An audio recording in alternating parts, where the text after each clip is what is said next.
When I was studying at the Architectural Association, the AA, my tutors were Herron of Archigram and Kaplicky of the Future Systems.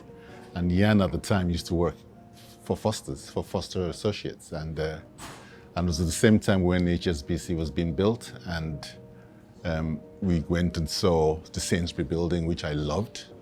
And so those two buildings, including my tutors, sort of inspired me really to dare put an application in to apply. Unfortunately, I got an interview and I've never really worked for anyone ever since, so I've been here ever since then. The Murray does it just as well. The Murray is also an existing building that is a real friend of Hong Kong. Sits in the middle of Hong Kong, amongst all the gardens.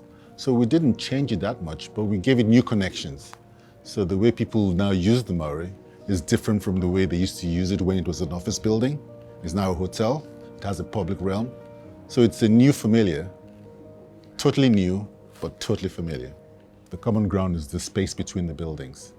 It's arguable that the space between the buildings are probably more important than the buildings themselves. They've become places to visit rather than buildings to go to. So they're wonderful places to visit. We've created places that people want to be in, people want to be seen at, and where people really enjoy. So it is designing for people and the public realms. Architects have a responsibility to preserve.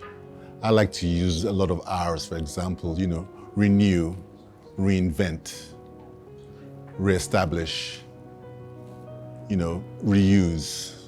I mean, all these R's are very good. So yes, we do have, and I think we have the skills as architects to take something that exists, taking on board an ever-changing world, taking on board the fact that buildings have a lot of embodied carbon in them, that it's important that we find ways to preserve, but not just preserve, but to reinvent and to renew buildings.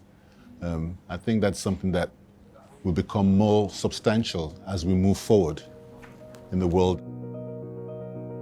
I've worked with Norman on many projects, but the one that seems very strange to suggest will be the Elephant House in Copenhagen.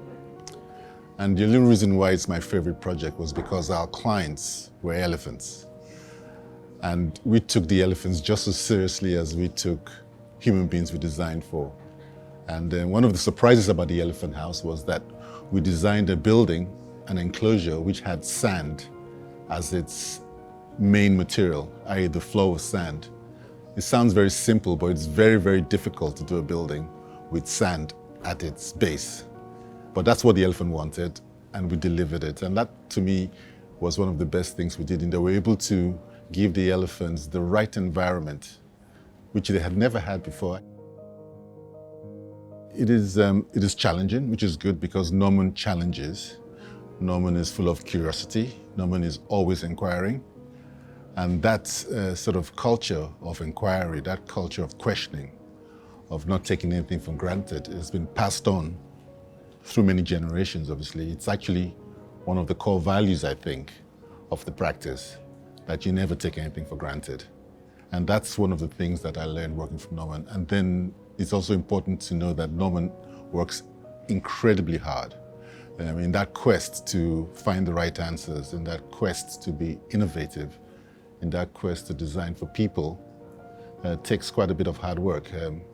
And that culture, and because he leads by example, that his ability to work as hard as he used to when he was younger, is really something that we all tried to emulate as well. So we strived to be at his own pace as well, if possible. I always felt like, other practices might stop, but we just kept pushing until we got somewhere. So that was one of the things that struck me very much as working with him in the early days. And that hasn't really changed.